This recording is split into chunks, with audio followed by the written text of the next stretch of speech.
Monday, November 18th, 2013. I'm Rim. I'm Scott. And this is Geeknights Tonight, streaming live. Streaming live. Mom, Let's do this. All right, go ahead. You're way too excited for Monday. I'm not that excited. You're being loud and How am I being... I'm not being really any different from how I normally am. quiet down. What, are you got a case of the Mondays, Garfield? Is Monday no good?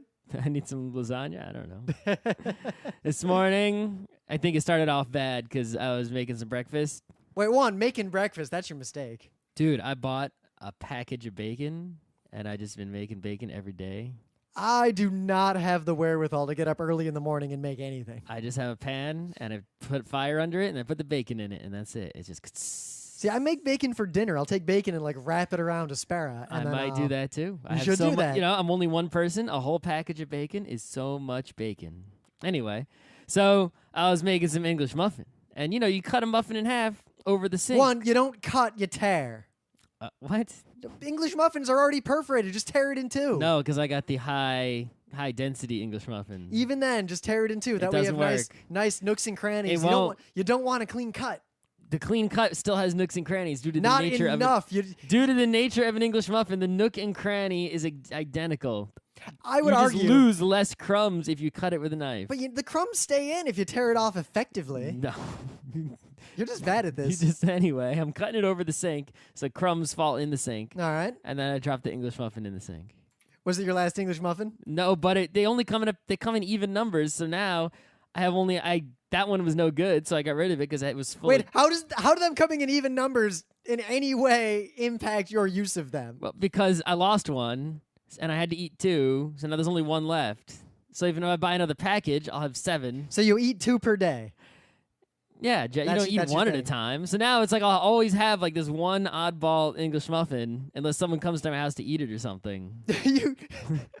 You know, sometimes when I come home from work, I'll just toast an English muffin and put some butter on it. Just one? Yeah. Aren't you hungry? Aren't you hungry after? Yeah, and then you know what I do after we do Geek Nights? I make dinner. No, I can't. It's just a snack. Yeah, and one English muffin is English muffin is a snack. It's like eating some crackers. Daddy 2 English muffin. There's a reason they're stacked up too high in the package. So I think it even says serving size 2 muffins. So, well, the other option, Scott, is to get the gigantic English muffins instead. They come in 4 packs, and they're twice as big as a single English muffin. But then if I drop one in the sink, that's even worse. But then you don't have this even odd disparity. You're just down one, and nothing else changes. Yes, that's correct, but I've lost so much Imagine more. Homer talking to Dr. You're putting more eggs in less baskets. It's like Homer talking to Dr. Hibbert when he was like, we could cut off the other's thumb for symmetry. Yeah. Symmetry, eh? Exactly.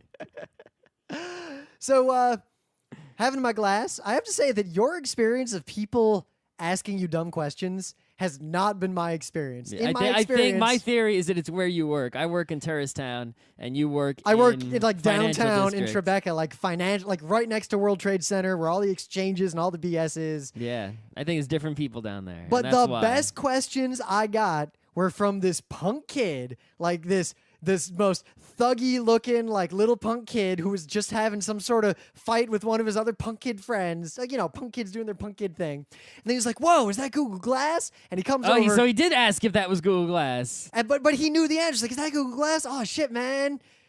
And then he starts asking me all these specific questions about it. Like, how's the screen look? Is it as high res as they say? Can you see the pixels? Like, he starts asking these really specific and detailed questions. That's not that specific. That was the beginning, because he saw the resolution online and, you know, in the documentation that's out there, and he was like, can you see the pixels? Like, how far away does the screen look like it is? Do you turn it on all the time? Is it only on when you're doing stuff? Can you make vines with it? No, you can't make vines with it. That's gonna be a killer app. It's the though. only That's thing it's useful for. The Vine people better make an app day one. They better already be working on the Vine app. Well, it's Twitter, and they have the Twitter app. So yeah. Oh, and I fixed my Twitter thing. People may not know there's a hidden feature of Twitter that I learned about. Go to Twitter on the website and click on your own profile. And then delete the account, and that will make Twitter more usable. No, and then click on the part where it lists everyone that you are following, right? So it's the big list of everyone that you are following. And then next to each person will be a little picture of a person, right? The person icon that looks like a Fisher-Price Main Street person. And you click on that, and there's a little pull-down menu. And one of the items in that pull-down menu is turn mobile notifications on or off. You can turn on mobile notifications, for example, on, say, the PAX Twitter account. So every time it tweets, no matter what, you'll get a notification just as if they were to say @message you or direct message you. And you can basically make certain Twitter accounts like higher priority, so you'll just always get notified by them no matter what, because those are like tweeting important things, right? So I somehow was getting all these tweets on my Google Glass and I didn't know why, and that's why I stopped using the Twitter app on Google Glass. Yep. Meanwhile, I had curated that configuration extensively. I didn't even know it existed, and then apparently, I don't even know how, some of the oldest, it seems like probably early on when I was using Twitter, every person I was following had that no matter what. It's like my 10 oldest things I've been following all had that. So I had to go, and I found out, and I was like, oh, and I turned them all off, and now everything is cool. Ha. Yeah. But yeah, I'm still using it. I found now that it looks like the relationship between Rochester Optical and Google is semi-official. Like I saw some press releases. They're gonna have prescription glasses official through them. Too bad you don't have your free prescription glass money anymore. Yeah, but I still have an FSA that I put money into pre-tax. Yeah, I don't put any money in there. But I don't know if I want to wait till January to get because right now the fake lens, like the lenses I put in to make this work that I just had laying around, my ski goggle inserts, they look like glasses that a dad would wear if he was nerdy in 1982. So I might get an optician to make me custom lenses ahead of January because I don't want to wear it looking like this for the next 2 months. And I do want to wear it at MagFest. Oh, why don't you just get laser eye? Because they say if you get LASIK, you shouldn't use Google Glass. What? Why not? Google straight up warns against it. It says, talk to your optician, seriously, or your optometrist, actually. Don't use Google Glass if you got LASIK unless your optometrist says it's okay. What could possibly happen? Well, LASIK causes a few issues with your... I mean, they basically change the shape of the outside of your eye, the cornea. They don't change the lens. So there's some issues. Like, my mom got the old radial keratotomy, and she lost a lot of her night vision. She'll get lens flares when there are bright lights at night, like on the road. That's just a trade-off. Also, my vision is pretty bad, so I have a higher risk of failure for LASIK. And Get some new eyeball. that's coming someday. I think in my lifetime I can get a new eyeball, Bato eyes. I'll sign up for Bato eyes, even though mine are perfectly fine. Because Bato eyes look fucking awesome. Yeah. Plus, it would really help Netrunner. People can't tell what cards I'm looking at. Just wear sunglasses like those poker people do. Not doing that. Why not? No one does Wait, that. so you would replace your flesh and blood eyes with cybernetic Bato eyes, but you wouldn't put on a pair of sunglasses? Indoors, you would look really fucking stupid if you did that. I kind of often wear sunglasses indoors. It's really comfortable. Anyway. So in the news, I got two related things here that they're related in a way that's tangential because the core issue is that phone numbers, like the number you use to dial someone on a phone, are obsolete, and I really wish they'd just go away. Like they're sort of this link to a legacy world that no longer needs to exist. We just don't have a good... We could have it obscured by some sort of system the same way DNS obscures IP addresses. We could. Right? Or we could have a system where you register an email address, and that email address is your phone number for all intents and purposes, and have some laws to make sure that all voice over IP or voice landline or with cell phone, whatever carriers, have to respect and use it. But I digress. Two things that are happening with phone numbers right now are kind of interesting. One, there's an article on Slashdot about giving phone numbers a reputation score. Okay. You need a database of all phone numbers. Yep. Now, the idea is, and it seems like there's a couple of companies who want to try to do this, is that if you have phone numbers and let people flag them as spam and not spam and sort of gather data long enough, you could pretty much do what Gmail does to phones and just automatically block all those calls from the Democrats asking for money. Yep. So I really look forward to this future, and all the people who are complaining about the privacy of this, shut up. Yeah. I care more about not getting spammed than I care about the privacy of a 5 to 9 digit number that can be used to send audio to me. Same goes to everyone complaining about Google Plus comments on YouTube. Same deal. Oh my God, the Google Plus comments on YouTube thing. I would be with you guys from an ideological standpoint, except that the YouTube comment, world ecosystem has proven that it is the bottom of humanity. So fuck you guys. Yeah, right? It's like... If you want to comment anonymously on a YouTube video, That's a stupid thing to do anyway. Comment anonymously on your anonymous blog about that YouTube video.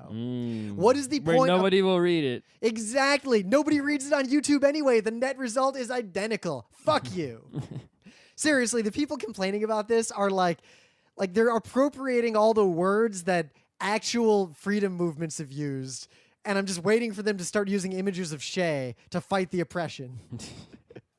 But no, the other thing Google's doing that's scaring a lot of people, again, kind of unduly, I think, is there's a lot of buzz that with the new version of Android, they're going to use their own database to generate caller ID for you instead of using the phone system's database. Well, you can fall back on the phone system. Yeah, but the people aren't mad that they're going to get the data. They're mad that their data is going to be used to populate it.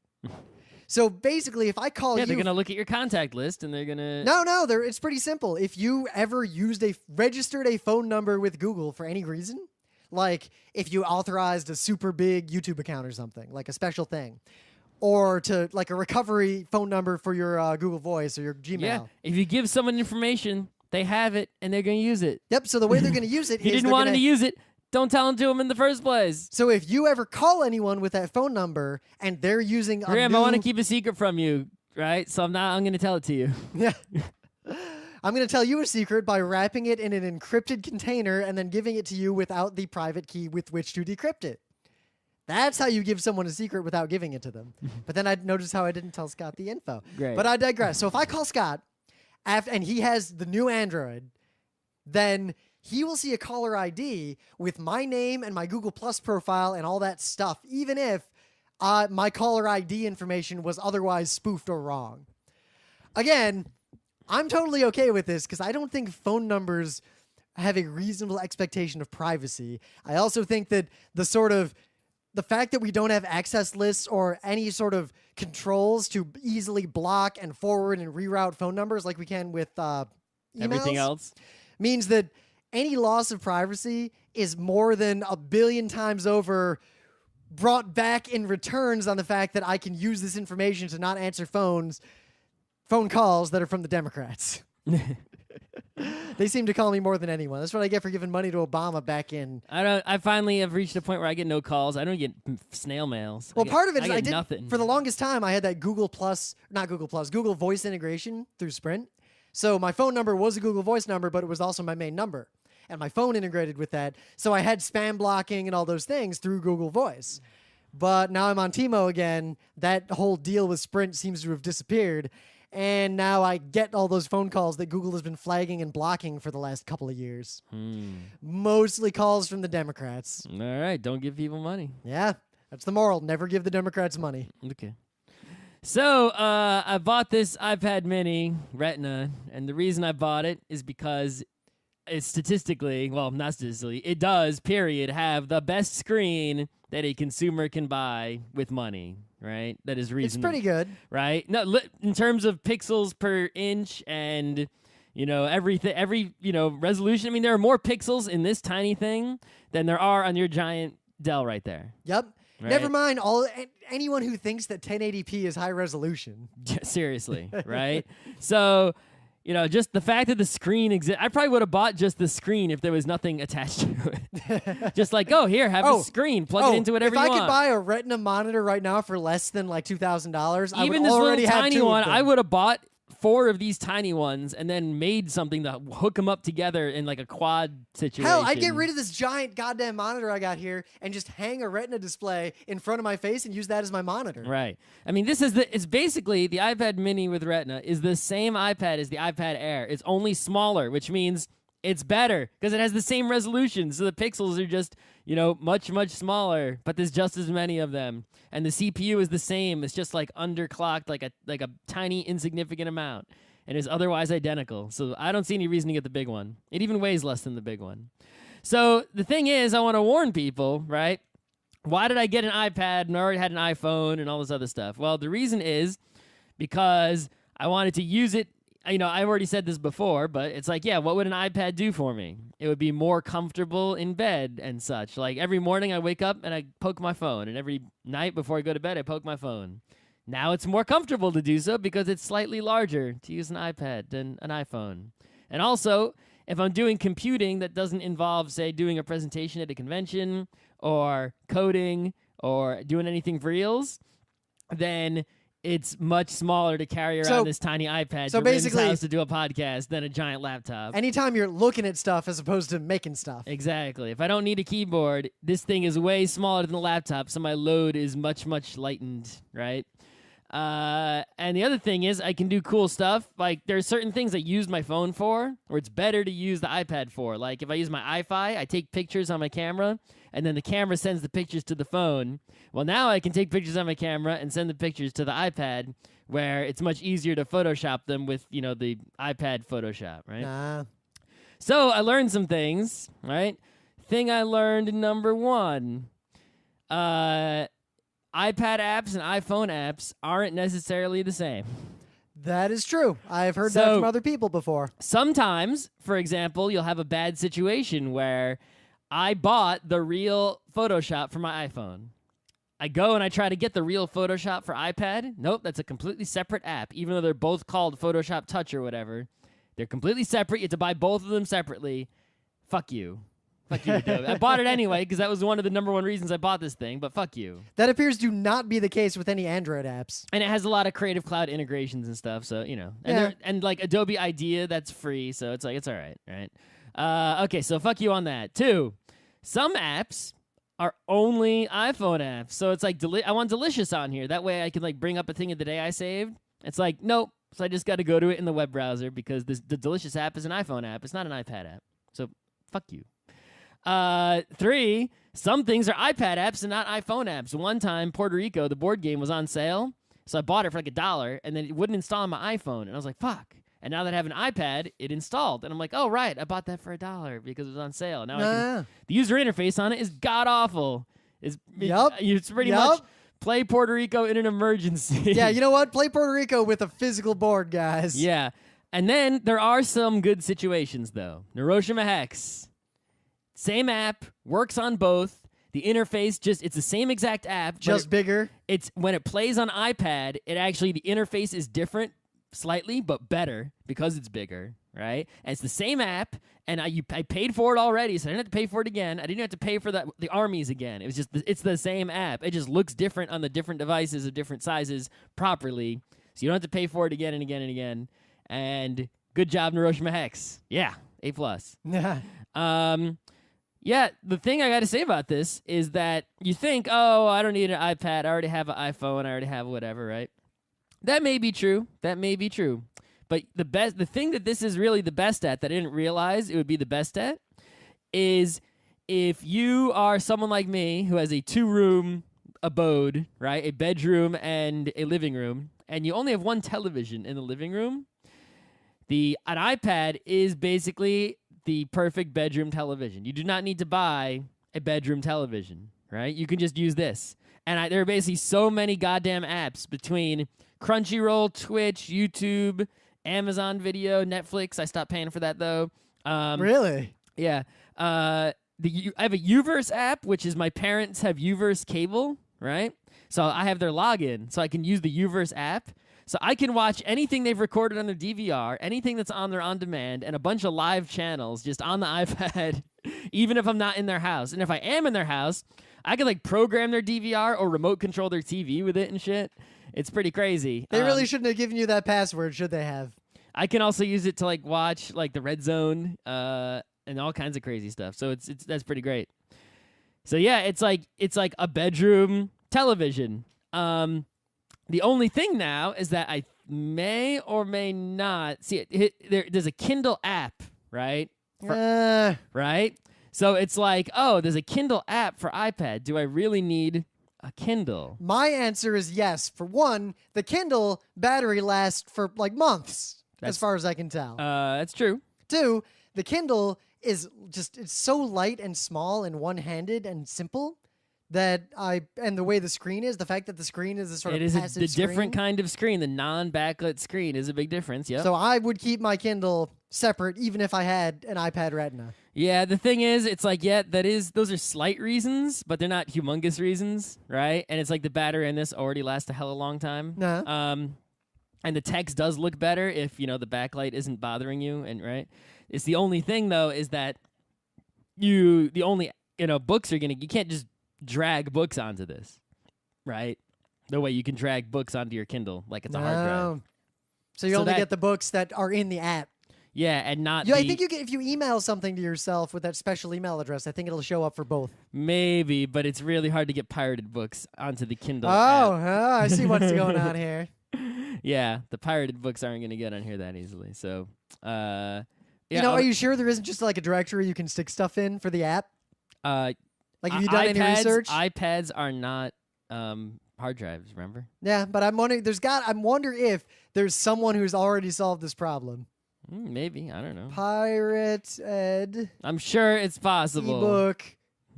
But it's just not worth the effort. Retina. Text juggling ebook uses Diera to track pirates. Oh. Okay. Anyway, the only other thing I got to say is that Super Hexagon is way easier on an iPad, but all my skills are gone, so Super Hexagon was easier for me once I just got my Nexus 4 because the processor's faster. Yeah, the processor on this is crazy fast for, such a small device, whatever.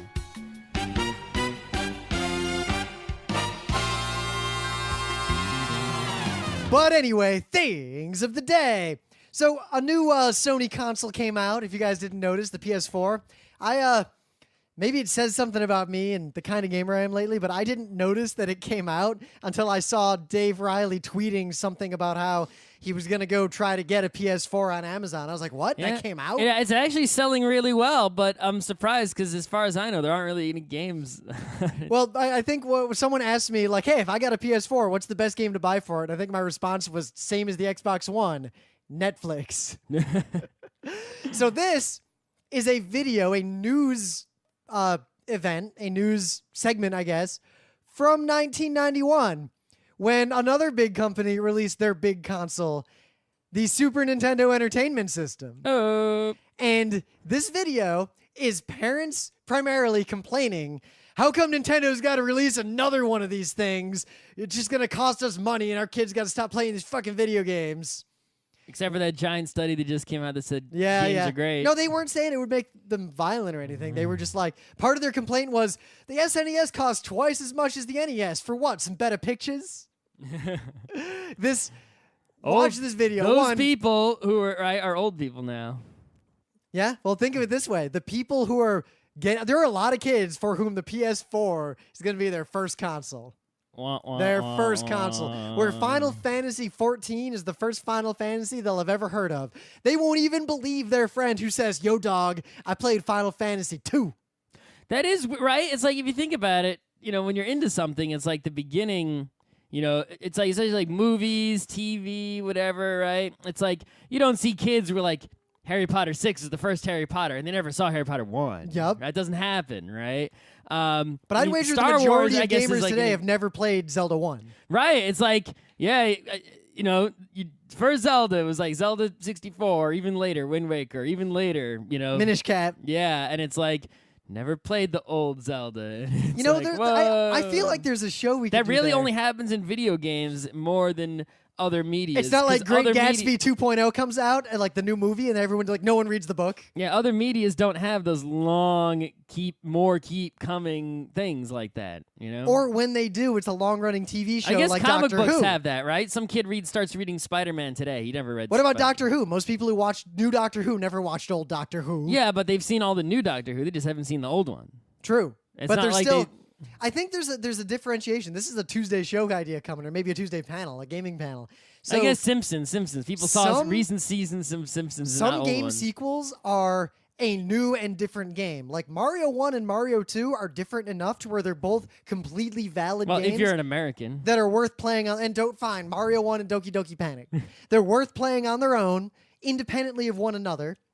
But then there are games like Call of Duty or Counter-Strike even, where if you start playing today, you might as well just play the newest one and not bother with the old ones. Well, they're not. Yeah, it's not like single player, whatever. Well, I was saying it's the difference between the replacement sequel and the here's a different game sequel. Well, think about kids who start playing Magic today. Yeah. Right? Except they have the lore about the old cards, and they're all obsessed with Black Lotuses. But it's funny. It's like these kids. I see kids in like Netrunner and everything who will use the word tutor, and they know what that means. But I doubt any of them have ever actually seen a demonic tutor. Everybody who is in the Netrunner scene in New York is someone who used to play Magic or Yu-Gi-Oh! Yeah, well, or that's New Pokemon York. Right. I mean, like in the Ingress The game. Netrunner scene is all people who know what gaming's. It's like PAX. It's older people, right?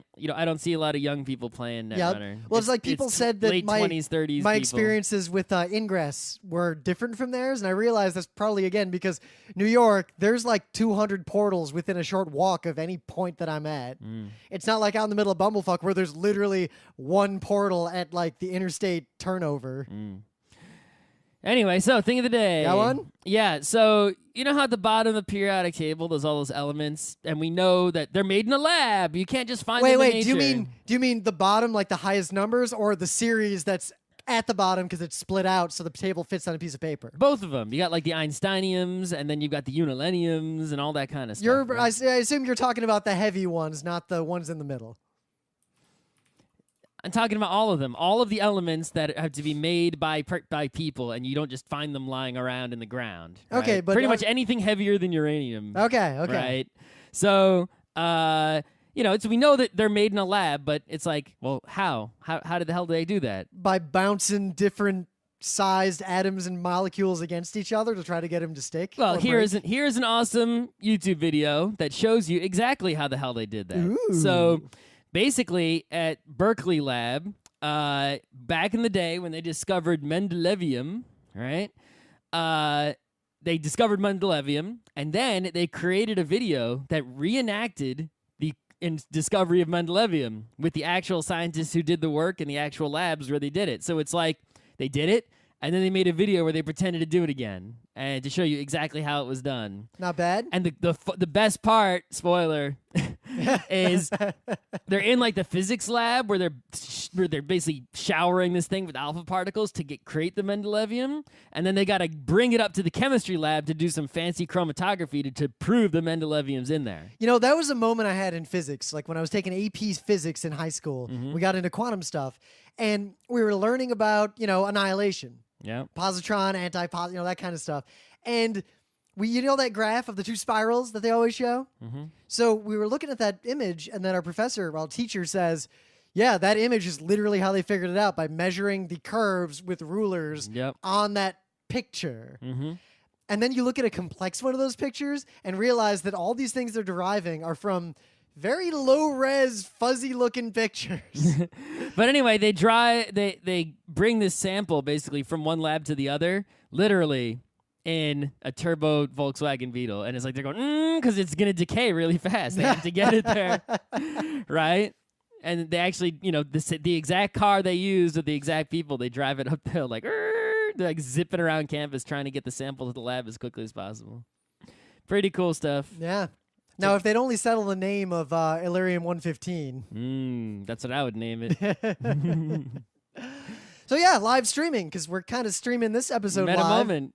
Oh, yeah, I guess we got the meta moment. So, yeah, Where's Geeknights Reese? just got a bunch of live streams up. Rim is obsessed with streaming things live because he's an exhibitionist. You have done way more live streams than I have, Captain. Exhibitionist Rim just wants people to have eyeballs on him. Oh, you want me to go to YouTube playlist and let's see you how don't many see live anyone streams. looking at me, the person. Let's see how many live streams Rim has done versus how I'm many showing off things, not showing off myself. Rim is arrogant and trying to show himself off. All right, camera's pointed at you now, not me. Great. I don't want it to be pointed at me because it's a bad day. All the way zoomed in. I'm sad for Get my shoulder out of the way here. I'm sad for my English muffin still. I'm in mourning. You got to write a Marceline style song about the English muffin. English muffin. Why are you so wet? Get out You know, and that's the sing. worst. When you drop a food that you really wanted to eat, and there's that moment when you consider eating it anyway. At least I hadn't toasted it yet. It was going to the toaster. So. Like, I remember I had an English muffin that, had I dropped it, Like, imagine if it already had, like, the cream cheese on it. had I dropped the English muffin pre-buttering, I might have just kind of blown it off and eaten it. But I'd put the butter on, and it fell face down. I picked it up, and there was kitchen floor on that butter. There was all kinds of sink water all over the muffin. I thought maybe it was just on, like, a corner of it. I could have cut that corner off. The worst thing Nope. is when you've got some clean dishes and you knock one of them into the sink and you're like, Man, so gotta wash that shit again. I was putting a dishwasher tab in the dishwasher, right? And it was a weird dishwasher tab. It was malformed, so it was kind of big and oddly shaped. I had one of those break open like on my hand. Had this moment of I hope this doesn't start burning. Mine are the solid ones. Mine are like powder and stuff in a bag. And Yeah, I the used to bag- use that kind. Now I use the rock kind. I have a huge. Anyway, I was putting it in there, and this one was weird and malformed, so I had to sort of cram it in there. Yep. But then when it actually washed the dishes, it didn't pop out because it was crammed in there. So I don't. It's like now I have to go like chisel it out of there because it cleaned the dishes, but I don't know if it's like not even half of it was disintegrated. I don't know if it worked. All right, Scott. Of the live streams we have done, let's see. Gemfire with Rim, Solar Jetman with Rim, Mega Man 2 with Scott, Legend of Zelda with Scott, more Legend of Zelda with Scott, How Super many? Metroid with How Scott. many am I in personally seeing my face? None of our faces are in any of these. I'm talking about this right now. This is your idea. Oh, there's a bunch of listeners watching this live. I can see them commenting in the channel. Yeah, they're really sad.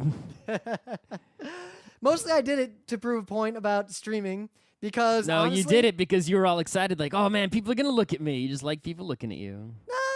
Yeah. Well, I do. Well, no, I'm saying I do like people looking at me, but See, that the end. Case closed. what? I'm not going to deny that. The whole reason I started Geeknights is that I wanted to have fans after I left RIT. And There you didn't have go. fans anymore. Yeah. News at 11. Fans, I'm not doing it for you. Rim is, and Rim's not doing it for you either. He's doing it because he wants you for him. Yeah, I'm doing it for me. That's right. That's how I roll.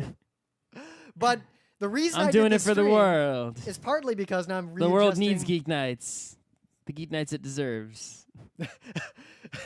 Anyway, so I feel like streaming video games and live streams of things are We beginning still didn't do the meta moment.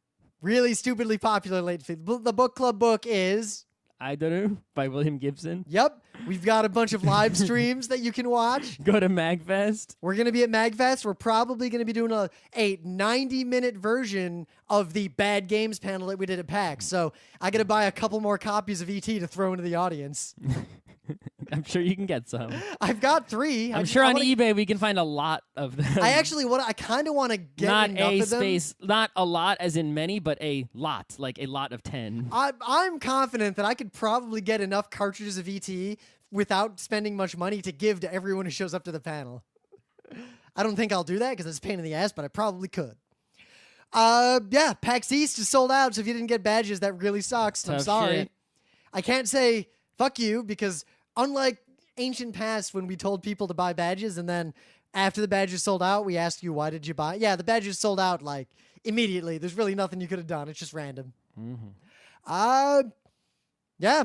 Geeknights might be on again, off again during the holidays, but it'll pick up with gusto shortly after MagFest and the new year.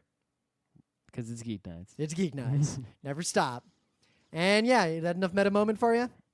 It's okay enough. You want to do some more? You want to talk about our awesome forum? I think we've talked about that enough. All right.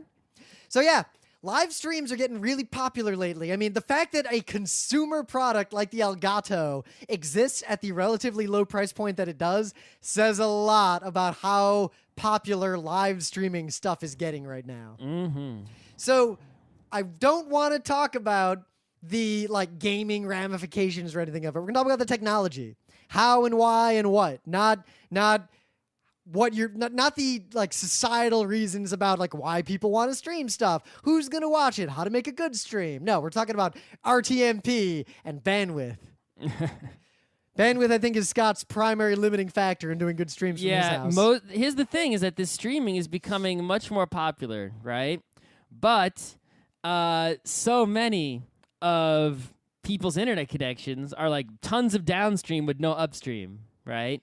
Even Google Fiber, which is fast in all the directions, had in like the user agreement like no running servers, and that now they changed it to be like, okay, you can't basically run a business, right? And what all they really want to do is make you get hosting if you're gonna run like a big website, because that's not what they expect you to use it for, right? But Black Dynamite. Right. It's like, but I still want to be able to upload, say, videos to YouTube or, I don't know. Yeah. Well, I think the issue is just that you have Time Warner.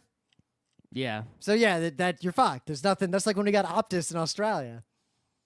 So I have Fios. I have a lot of bandwidth, and already you saw there's that article a while ago, like weeks ago, talking about how something like more than half of the bandwidth consumed in the U.S. is just streaming video. That's consumer but that side. includes like Netflix and Yeah, but I'm saying that's consumer side. That's just the people watching. So if everyone's watching video, then we've got this asymmetric load where there's tons of downstream bandwidth that everyone needs to stream their HD video all the time. But if everyone's streaming stuff live up, then there's two more things that matter. You need upstream bandwidth, like Scott said. You need reliable bandwidth, which is kind of the same thing. And you also need the ability to encode that video live on the fly. Like when we do a lecture for Geeknights, like those videos we upload from PAX, they're an hour-long lecture, right? It takes my relatively powerful computer 12 to 20 hours to encode that video to then upload. It then takes it like 2 hours to upload, and then it's on YouTube. So a lot of people are going to want to start streaming and not really realize that there are some severe limitations they're going to run into, and there's not a lot of help technologically to get you going. Well, the softwares that are available to consumers do a pretty good job of seeing how fast your computer is and seeing how fast your internet is and adjusting the quality basically down until the stream is, smooth as it's going to be considering your CPU and your internet connection. Yep. But the thing is, a lot of people will turn on streaming, and it's like they'll be playing, I don't know, PS4 with the Twitch built-in stuff, or who knows what, or their PC with, some kind of XSplit, or what's that other thing people love? Flash Media Live Encoder or whatever? No, I forget what it's called, Open Broadcast something. Oh, yeah. Whatever. Well, I remember I had the Ustream thingy that I used at one point. Yeah, and they'll be using that. And the thing is, when they actually go to look at Twitch, it'd be like, oh, my screen is like 1080, 90 is 1080p's and super awesome looking with full frames because I have a great video card. How come when I actually go and look at Twitch, it's all pixely and shitty? Or never mind the fact that a lot of people will try to capture video from their gaming PC with like Fraps or something, forget even streaming, and simultaneously try to play their game on the same device. And then... Yeah, my computer, which is too expensive, does that. But my old computer, if I tried to Fraps, the frame rate on the game would go... Or even then, some people say you have the external device and you're doing the encoding in like an Elgato and it's all external, but then you plug that USB into your laptop and it's sharing the same network connection as your Counter-Strike and your ping starts going up. You need a lot of bandwidth to upload video. I mean, I'm uploading right now this stream live, which is 720p and not really great quality. I'm uploading at 4 megabits per second. 4 megabits per second. That's actually a lot of bandwidth. It is quite a bit. And that's actually a heavily compressed video, too. Yeah, and my whole internet connection at home, I only have 2 up, theoretically, on paper. So I usually set the stream to like 1.8, and I'll only stream like a single-player game, not an internet game. That way, and I turn all the other internets off in the house, so the stream basically gets to use all the upstream and leaving only like that 0.2 just for whatever, margin of error. Yep. And that doesn't get me to 1080p, right? The quality is going to be like 480p or 720p at best. Even worse, a lot of people just don't understand how compression works. So they'll set their streaming thing to say, yeah, 1080p, but then they have low bandwidth, so they're uploading at a bandwidth that would really only be suitable for 480i, let's say. Yeah. So as a result, it sends 1080 pixels so heavily compressed that it looks way worse than if they just set it to 480 in the first place. I feel like the software should just not even give you the option if you're not a pro, right? And just do things the right way. Well, let's get into this. The technology. One, assuming you have no specialized hardware, you need software that's going to basically read your frame buffer, like read the video that's being displayed, compress it using something like H.264, and then upload the stream of the audio and video live at a consistent rate to another location, and separately, if you want a copy of it locally, also write it to the disk. Like the stream right now is not being written to any hard drive in our house. I'm just streaming it. So if YouTube fucks up, it's gone forever. Yeah, it's gone forever. Except for the audio part. Yep, the audio part is being saved in like 4 locations. Yeah. So the consistent part is the really hard part with home internet connections. Because, like, yeah, theoretically, I have 2 megabits per second. But it's like, you're watching Netflix, and sometimes even the downstream, it'll be like, oh, pixely for a second, oh, laggy for a second, and we're back to HD. The upstream's even worse. If you lose a little bit of upstream, suddenly it's like, So thus, a lot of you kids will be streaming something. Right, the computer is like still CPU encoding like the same quality, the same bit rate, the same everything. So if the network hiccups, it's sort of like a big traffic jam, and it goes, oh shit, and it fucks everything up. So a lot of you kids will complain that you're trying to play your game through the thing you're streaming with, and then the stream that you see is delayed by several seconds. That's because you gotta buffer that shit, son. Now, the other trouble is that a lot of the consumer-oriented software designed to do this stuff doesn't let you twiddle all the bits that you might need to twiddle to do it all right. Because if you're not a tech person, you're not going to know what bits to twiddle anyway, so maybe less is better. But then, like, even with external hardware, like the Elgato is a device that's designed for morons. It has HDMI in and HDMI out. So HDMI comes out of my Xbox into this thing, out of this thing to the TV. So it just sits in the stream, reads the raw video. It does the encoding, so it doesn't matter if your CPU sucks because it does the encoding part. Yep, and then it sends the encoded data over USB to a computer that then sends it on to YouTube or whatever, and has an interface where you tell it, I don't know why they didn't just make an Elgato that was HDMI in and out, and then power and a Ethernet cable, so it just streams itself. Why do you? Because that would have been more complex. Oh. The software does a lot of the work with this thing, actually. Yeah, but what you could do is you could just if you plug the Elgato into your network, so it streams directly to wherever it's going to stream to. Yep. And when you want to connect to the Elgato to control it, it's running a web server, and you visit its website, like 192.168.1. whatever. Scott, how many people do you know that can't find their own router on their own network to configure it? There would be a software that came with the Elgato that you would double-click on. Yeah, like the ReadyNAS software that I've watched people fail to use. You double-click, it would you put in a disk or whatever, or go to the website, you double-click on it, and it would pretty much just send your web browser to the Elgato. And here's the real answer, in my opinion. Because this is not prosumer, it is consumer. Consumer-level media equipment, or just consumer level anything. The difference between consumer and prosumer is that a consumer level thing will not do anything that is useful for an expert if it costs any amount of money to do. Having an Ethernet and having to configure all that and have that in the device would make the unit marginally more expensive. Meanwhile, doing all of that in software, relying on the fact that the software is running on a general purpose computer, is cheaper. Some developer in India or whatever is way cheaper than a hardware guy. I guess. And way cheaper than the incremental cost of manufacturing. Also, for the kinds of people who are using this device, they would not buy it if that feature wasn't there. Sure. I mean, we both bought it. Yeah. The problem is that a lot of the software, like the Elgato is a great example. You tell it like, oh, I want to stream to YouTube, and you type in your credentials, and it just works. Meaning, if you start streaming, it immediately starts sending your stream to YouTube live, and everyone just starts seeing it immediately. But you can't like really preview it to see if it'll work. You can't like time the start. Sometimes you start streaming and watch every stream people put up. There's a few minutes of like, hey, is this thing working? I don't know. Like poking around trying to make sure it's working before they start. Because these things don't give you good error messages. They don't give you any insight into what's actually happening.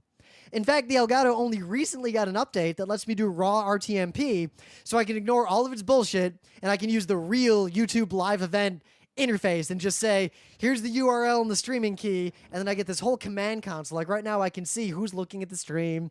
I can see all the streams I'm sending and if my bandwidth is good and pretty much everything. So I can actually see if the stream is going to work first and then start it when I'm ready, as opposed to losing my Gemfire stream because I didn't realize it stopped working because the Elgato didn't tell me. Yeah. The one thing that really bothers me is that, you can make RTMP streams or you can stream with like Twitch API, like directly to the service you're using, right? And why would you want to use it? These days, I think Ustream and such are pretty much dead. It's pretty much just Twitch or YouTube for pretty much anything you're going to do.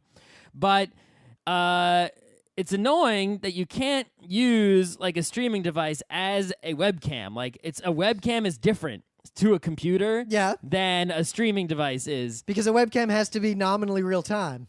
Yeah, sure, but it's like I want to be able to use Google Hangout with the Elgato, right? So then we can, or I want to be able to have like a webcam and my Elgato going to a Google Hangout, so we can all webcam and see each other's faces in the Hangout. We can also see the game I'm playing and talk about it, or stuff like that. But there's no way to do that because on your local computer, Google Hangout is looking for a webcam using webcam APIs. Yeah, because normal people don't care about using anything other than that or other than a local screen share. But if I take a real camera and plug it into the Elgato, I can't use that in Google Hangout. I can only make... Why would you bother? Google Hangout compresses the video so much, and you have so little It's control not about over the it. quality of that video. It's about the content of that video, right? If I have... I can get different, my webcam is like on a little USB cable, and I can only move it so close to whatever computer it is. Scott, right? you want a USB cable extender? No, that's not even going to help the situation, right? You're going to hold this little tiny webcam, whatever. If I have, my GoPro or some sort of, real camera that, is got like an HDMI cable going to the Elgato, then, I can do things like, I can get much better shots and angles, I'm just even saying, if my the quality point is low. that your use case is not in any way profitable to pursue because nobody cares Or I about could it. stream a video game into Google Hangout, right? You can't do that with a webcam. Yeah, but that's because that's not what it's designed for or what anyone cares about. But there are people who want to do that. Not enough people for it to be profitable to set something like that up. I don't even know why. Why is it different though? It should just be, why aren't all streaming devices just seen as webcam? It's no different, right? Just make everything the same API. It's streaming video into the computer. Done. Well, right? because it's not. You have that with things like FireWire, Scott. No, but that won't go to Google Hangout. Yeah, well, you realize why is a webcam any different? They should all be the same. Scott, partly it's because webcams all rely upon the software that's installed. Livecams don't work for shit unless you install the special Microsoft Livecam software. No, there's just it's like there's in Windows and on OS X and on Linux. There's like there's in the operating system is like a webcam API where the operating system has drivers and recognizes webcams as a specific kind of device. And you have to follow that contract. I'm saying most people don't care, so there's no reason to do that work. I think there's more people who want that than you realize. If there's enough people that want that, Google Hangouts on Air become pretty popular. They've even added some features for Google Hangouts on Air to where you can like take questions and all that kind of stuff. And I'm saying then it would be But it only works worthwhile. with a webcam. So it's like if you're doing some cool Google Hangout, you can't use your real streaming stuff for it. So buy a real real streaming device that gives you all those capabilities. It has like 4 HDMI ins and it's a PCI Express card and it's crazy expensive. Buy one of those things. But it's just all they could even do it with the Elgato if they would just write a stupid webcam driver for it. Yes, but why haven't they? Because no one's gonna not buy it if it doesn't have that functionality. Sure, whatever. That's the reason. I'm just saying it's a concern, right? Is that different places to stream to and from and different softwares are Scott, look, it's the same thing with audio. Differently. It's the same thing with audio. If you have I have a really good mixer and I have a lot of really good FireWire audio equipment. But it's all just recognized as sound No, cards. it's not. It is in a sense, but if you want to use Steam or something and you want to tell it, use incoming interface 8 from this device B as my microphone in Counter-Strike, it won't fucking do that. Why not? Because it won't. It'll only use the first interface it saw because no one wrote the software to handle this. Because no one cares. It works for me when I try to use different inputs. Yeah, which inputs on which kinds of devices? If it shows up as an input device. Yes, as a device. Audio input device in Windows. Yes. Right? Then you can go to the Windows Audio Center and set it as your default input device, and then go to Steam and say input microphone. Choose that one. Yes, so I set the Mackie Onyx as my input device. It has like 24 channels that it can send. Aren't those all seen as separate devices? No, they're not. Oh, well, that's a problem. That's most audio software and most audio hardware. See, it should show up if it's got. It could show up. The software just doesn't support it. Yeah, it should show up as like 20 sound cards. Case in point. I have a device that's just a FireWire input. It's just a plug. It's not a mixer. You just plug a bunch of devices into it, and it gives you individual channels via FireWire to the PC. If you tell the Elgato to use that device, it'll only ever see audio from microphone 1 and doesn't even see the line inputs or any of the other inputs. So see, the people who wrote the software for those FireWire devices should have written it as such that Windows didn't see this one magic weird device. Instead, saw like 20 normal boring and sound my cards. point is that no one cares enough to bother because it's not worth money to do. Do it a different way. Make some non-standard proprietary thing. That's always easier. Yeah, it usually is for these people. Yeah, it's people who make hardware always write the shittiest software. Dude, good hardware has shit drivers in general. The Mackie drivers, not so great. Wacom drivers, not that great. Every software that ever comes with the hardware has always been shit forever. And it's like, all they do is make things worse. I don't know. Why do you even write the freaking software at all? If you make hardware, don't even write drivers for it. Just let the default OS drivers just take care of it. Don't do anything. That's not going to work so well for, like, a mixer. It could work just fine because it would show up as, like, if it was a 20-channel mixer, it would show up as 20 completely normal generic sound cards. That's not how it would ever work, and that's not how it works now. You could easily make it work that way. They're not separate devices. They have a synchronized clock. There's a lot of reasons why it's not that way. They could still be synchronized, but they would just show up as far as Windows is concerned, as 20 normal sound cards. That way, everything that used sound cards would work with them. Except, you know what wouldn't fucking work? Adobe Audition that Why actually not? needs to see the device as a unit. If it showed up as 20 devices, you could only record from one of those at a time.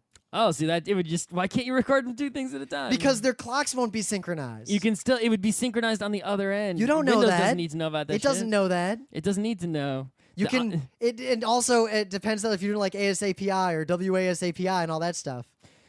It's one of those things where we've already been dug into a hole and there's no way out. Anyway, at least try getting all this to work on Linux. So kill yourself. So guys, the way we stream stuff now. Oh, by the way, Atari ET cartridges are like $1 on eBay, so I'm sure you can get a stack of them at like MagFest or something. Oh yeah. So the way we stream stuff is we bought these Elgato devices, like we keep mentioning, because they're just a box, HDMI in and out. I don't even use the HDMI out most of the time. I don't use it in stream. I just use it as it's like a ghetto video capture card. I actually got an HDMI splitter for my Elgato, so that way. If, for example, let's say I have my PC and I stream what the PC is showing, right? But I want to stream it using that PC as well, usually my HTPC, right? Yup. I'll take the HDMI out from the HTPC into the Elgato. If I take the HDMI out from the Elgato into my TV, then I won't be able to see what's on the TV unless the Elgato gets turned on. The only way to turn the Elgato on is to turn on the Elgato software. But how can I turn on the Elgato software if I can't see anything? Yep, because the use case for the Elgato is, I got my Xbox and I want to stream my Xbox in. Exactly. So what I do is I will...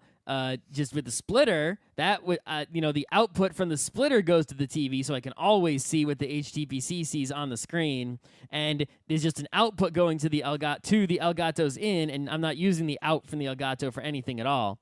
And you get this cool sort of infinity effect when you open the Elgato software.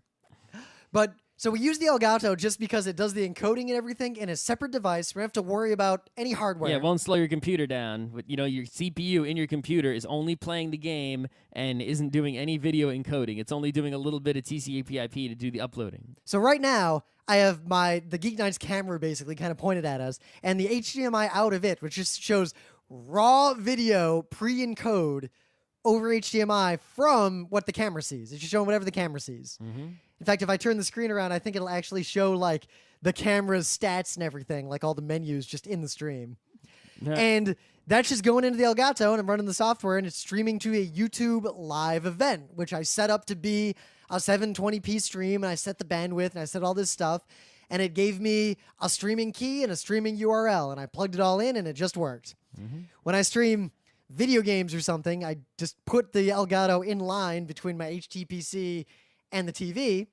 The Elgato's plugged into my laptop, which is sitting next to me with a headset plugged into it, and then that's how I get my voice into the stream. And again, I use the YouTube live event or the Twitch whatever, and it just works. So I wonder at what point we're going to see the prosumer level stuff. Because right now, with this kind of work, there's consumer and pro. There's not a lot in the middle ground yet.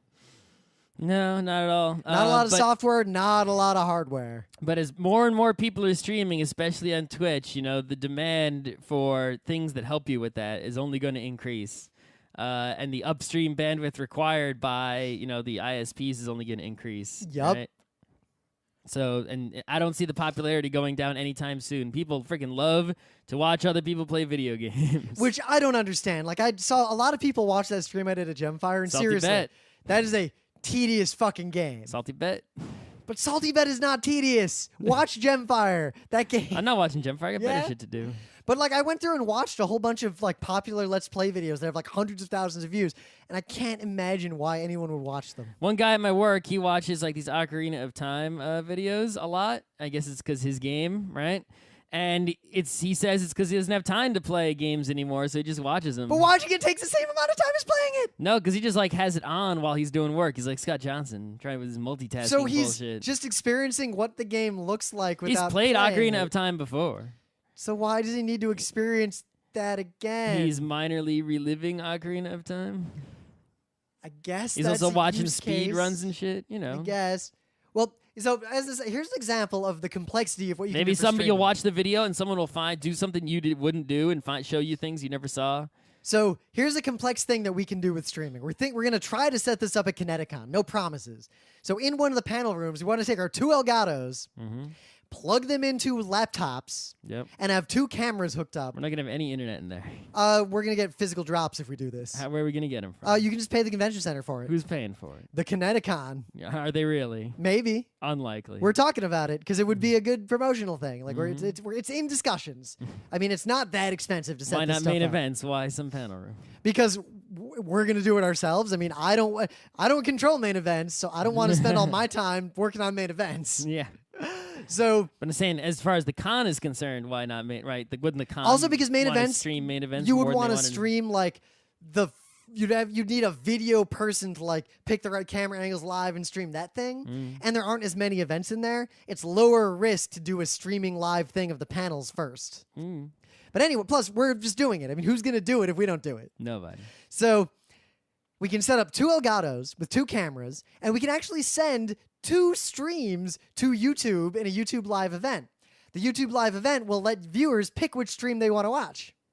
That's okay. Like camera angle A, camera angle B. Can they get picture in picture? I don't know. I've never used it before. I only know on the back end. If we wanted to be redundant, we could have four Elgatos, two cameras with two camera angles, streaming directly to YouTube, and via like a different internet connection, like a 4G something at a lower resolution, to a backup URL on the off chance that something goes wrong along If the your way. internet goes down, your stream is still alive. Exactly. Lower res, maybe. We can use the Mackie mixer that I can stick in the room to get the good audio from the microphones in the stream instead of either camera's audio. And then we can also, and this is key, and whenever you're streaming stuff, you really need to think about this. The stream workflow, the path of signals that gets to the YouTube stream is entirely independent of the archival record. If you want to do something with video later, you need to record all the audio and video raw locally to hard drives, completely independent of your stream. Yep. So we would also have laptops recording everything and a Marantz Well, the recording Elgato everything. software has a record button you can press. That does the job. But you got to make sure you do that. Yeah, push the button and have enough hard drive space. Usually an external one, because the one in your laptop is not going to be big enough. Yep, unless you have a shitty laptop without an SSD. Then you probably got like a terabyte in there. Maybe. And then then you'll have the live stream event, and once it's done, you have to take all that video and edit it into your sort of final cut and then upload that later much higher quality, because the stream will never be as high quality as what you could encode with a better encoder that takes longer. What I want to be able to do is add graphic. I know how to add graphics to something that's recorded, right? Just go to After Effects and put them on there. Yep. How do you do it to the live stream? Like, which software? Everyone's doing it, but what software are they doing it with? See, because I use the Elgato, I have no way to do that. You need something in the live stream, like between the video being recorded. I want to know what the hell these people are using, because I can't do that. Have you done any research? A little bit. Do you think like XSplit? Because Ustream could do that. Well, no, I don't think they're not using Ustream. They're on Twitch. I know. I'm and saying they've the got- software I used for Ustream could just do that. Google Hangouts can just do that. I'm sure whatever software they're using has some panel where you can have PNGs with transparency that you just turn on and off. Something like that. Something.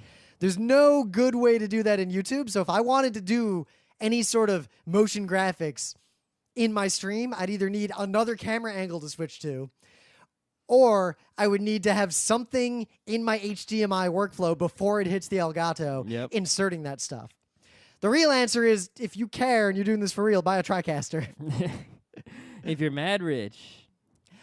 Or Kickstarter, guys, buy Rim and Scott a TriCaster. It sounds like a good Kickstarter to me.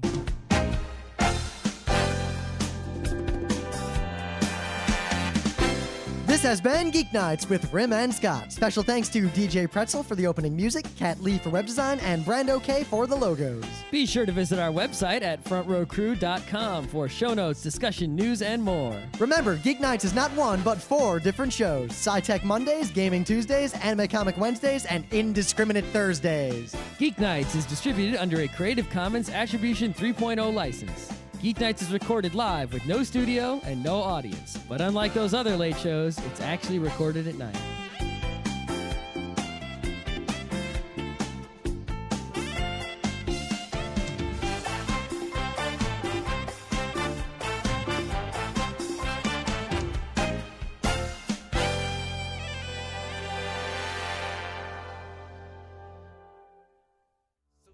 There's a party at this girl's house. I think we're cool because with stamps I always help her out. She is fine, but her friends are kinda this and thatness. But with me I better help her find her inner catness. So I dance with my manager Vance, asking if I could just get a friendly payment in advance. He blows me off, so I scoff, throw my smock, check the clock, take it off, check my wad, feeling soft. All I got is 5:45 and it's 5:45. Gotta get a Whopper and a 40.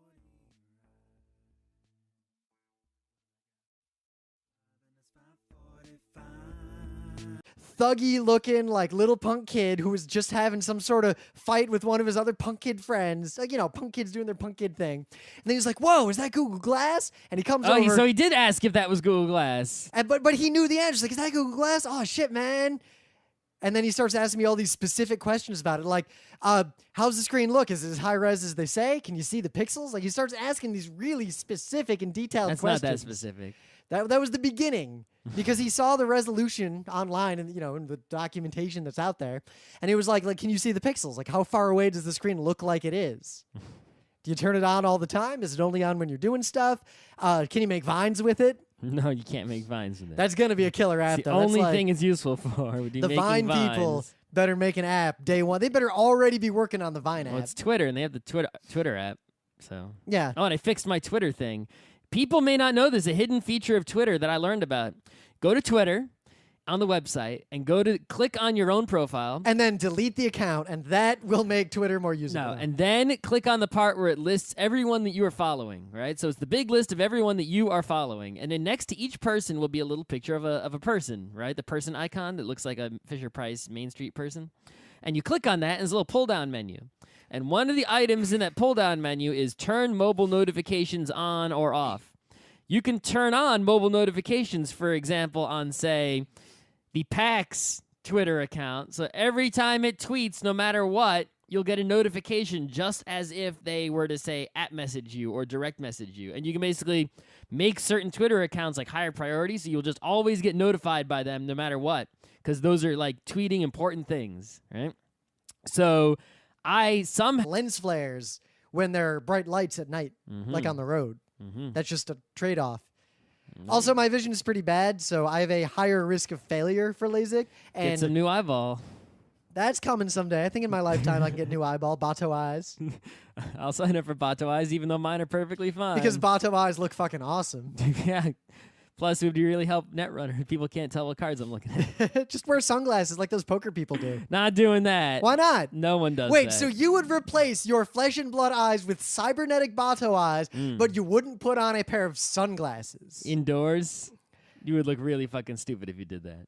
I kind of often wear sunglasses indoors. It's really comfortable. Anyway. So in the news, I got two related things here that they're related in a way that's tangential, because the core issue is that phone numbers, like the number you use to dial someone on a phone, are obsolete, and I really wish they'd just go away. Like they're sort of this link to a legacy world that no longer needs to exist. We just don't have a good... We could have it obscured by some sort of system the same way DNS obscures IP addresses. We could. Right? Or we could have a system where you register an email address, and that email address is your phone number for all intents and purposes, and have some laws to make sure that all voice over IP or voice landline or with cell phone, whatever carriers, have to respect and use it. But I digress. Two things that are happening with phone numbers right now are kind of interesting. One, there's an article on Slashdot about giving phone numbers a reputation score. Okay. You So- need a database of all phone numbers. Yep. Now, the idea is, and it seems like there's a couple of companies who want to try to do this, is that if you have phone numbers... This thing. Was it your last English muffin? No, but they only come in they come in even numbers. So now I have only that one was no good, so I got rid of it because it was full. Wait, how do them coming in even numbers in any way impact your use of them? Well, because I lost one and I had to eat 2, so now there's only 1 left. So even if I buy another package, I'll have 7. So you eat 2 per day. Yeah, you That's- don't eat that's your one at a thing. time. So now it's like I'll always have like this one oddball English muffin unless someone comes to my house to eat it or something. You know, sometimes when I come home from work, I'll just toast an English muffin and put some butter on it. Just one? Yeah? Aren't you One's- hungry? Aren't you hungry after? Yeah, and then you know what I do after we do Geeknights? I make dinner. No, I It's can't. just a snack. Yeah, and one English muffin is One not- English muffin is a snack. It's Daddy, like eating Daddy some two, crackers. Daddy 2 English muffin. There's a reason they're stacked up too high in the package. So, I think it even says serving size 2 muffins. well, the other option, Scott, is to get the gigantic English muffins instead. They come in 4-packs, and they're twice as big as a single English muffin. But then if I drop one in the sink, that's even worse. But then you don't have this even odd disparity. You're just down one, and nothing else changes. Yes, that's correct. But I've lost so much. Imagine more. Homer talking to You're Dr. putting more eggs in less baskets. It's like Homer talking to Dr. Hibbert when he was like, we could cut off the other's thumb for symmetry. Yeah. Symmetry, eh? Exactly. So, having my glass, I have to say that your experience of people asking you dumb questions has not been my experience. In my I think experience, my theory is that it's where you work. I work in Tourist Town, and you work. I work in like financial downtown in district. Tribeca, like financial, like right next to World Trade Center, where all the exchanges and all the BS is. Yeah, I think it's different people down there. But and the that's why. best questions I got were from this punk kid, like this most. How was getting all these tweets on my Google Glass and I didn't know why, and that's why I stopped using the Twitter app on Google Glass. Yep. But Meanwhile, I had curated that configuration extensively. I didn't even know it existed, and then apparently, I don't even know how, some of the oldest, it seems like probably early on when I was using Twitter, every person I was following had that no matter what. It's Yep. like my 10 oldest things I've been following all had that. So I had to go, and I found out, and I was like, oh, and I turned them all off, and now everything is cool. Ha. Yeah. But yeah, I'm still using it. I found now that it looks like the relationship between Rochester Optical and Google is semi-official. Like I saw some press releases. They're gonna have prescription glasses official through them. Too bad you don't have your free prescription glass money anymore. Yeah, but I still have an FSA that I put money into pre-tax. Yeah, I don't put any money in there. But I don't know if I want to wait till January to get because right now the fake lens, like the lenses I put in to make this work that I just had laying around, my ski goggle inserts, they look like glasses that a dad would wear if he was nerdy in 1982. So I might get an optician to make me custom lenses ahead of January because I don't want to wear it looking like this for the next 2 months. And I do want to wear it at MagFest. Oh, why don't you just get laser eye? Because they say if you get LASIK, you shouldn't use Google Glass. What? Why not? Google straight up warns against it. It says, talk to your optician, seriously, or your optometrist, actually. Don't use Google Glass if you got LASIK unless your optometrist says it's okay. What could possibly happen? Well, LASIK causes a few issues with your... I mean, they basically change the shape of the outside of your eye, the cornea. They don't change the lens. So there's some issues. Like, my mom got the old radial keratotomy, and she lost a lot of her night vision. She'll get...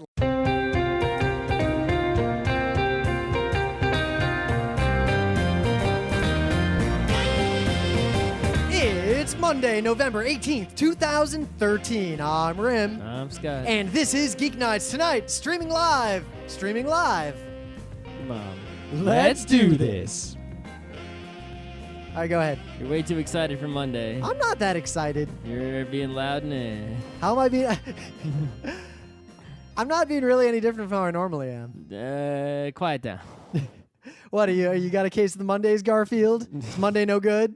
I need some lasagna. I don't know. This morning, I think it started off bad because I was making some breakfast. Wait, making breakfast. That's your mistake. Dude, I bought a package of bacon, and I just been making bacon every day. I do not have the wherewithal to get up early in the morning and make anything. I just have a pan, and I put fire under it, and I put the bacon in it, and that's it. It's just...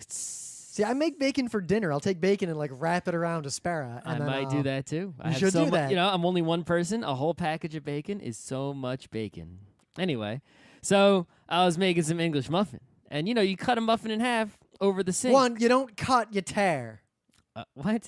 English muffins are already perforated. Just tear it in two. No, because I got the high density English muffin. Even then, just tear it in two. That way you have nice nooks and crannies. You don't want a clean cut. The clean cut still has nooks and crannies due to Not the nature enough. of it. Due to the nature of an English muffin, the nook and cranny is identical. I would argue. You just lose less crumbs if you cut it with a knife. But the crumbs stay in if you tear it off effectively. No. You're just bad at this. Anyway, I'm cutting it over the sink, so crumbs fall in the sink. All right. And then I drop the English muffin in.